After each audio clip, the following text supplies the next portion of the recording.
انا غبت اول اسبوعين يا دوب، حضرت محاضرتين وما فهمتش حاجه واتقفلت من الجامعه. يا عبدو مالك يا عبدو؟ لا بالراحه كده، واحده واحده على نفسك. لا اسبوعين ايه ده؟ انت هتاخد شهر شهرين مش هتفهم اي حاجه، مش بس المحاضرات، مش تفهم اي حاجه خالص في الجامعه. طول ما انت سنه ما تحكمش على الجامعه من اول شهر او اتنين ولا اول ترم. عموما انت اول ترم ده بتشوف الدنيا ماشيه ازاي، بتفهم دماغ الدكاتره، تعرف على الدفعه، بتشوف مواضيع الانشطه عندك ماشيه ازاي. واحده واحده هتبقى فاهم الدنيا بقى. اول ما هتكون الشله بتاعتك وتعملوا شويه ذكريات حلوه، خلاص هتحب الجامعه. مع اول اجازه هتنزلها البلد وترجع هتشتاق للمكان اللي انت كنت فيه. اسمع مني، انا اول شهر بالنسبه لي ولا اول ترم عموما عدى عليا ما اقولكش. هبقى اعمل لكم فيديو كامل القصص اللي حصلت معايا. فبص كده بهدوء، سهل الدنيا على نفسك، اصحى الصبح، افطر كوبايه القهوه بتاعتك واطلع على محاضراتك، ابدا اتعرف على الناس حواليك، هتنزلوا تخرجوا بالليل، اعرف الدفعات اللي اكبر منك علشان تفهم دماغ الدكاتره بتاعتك، الدكتور ده بيتعامل ازاي، بيجيب امتحاناته من فين، من ابو اخر، هل من الامتحانات السابقه، طب اذاكر له ازاي. بتاع السنه اللي قبلك هيجيب لك الزتونه. عمر احمد بيقول لك ركز شويه كده واستهدى بالله واحضر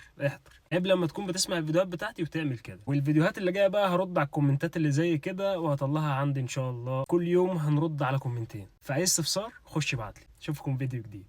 سلام.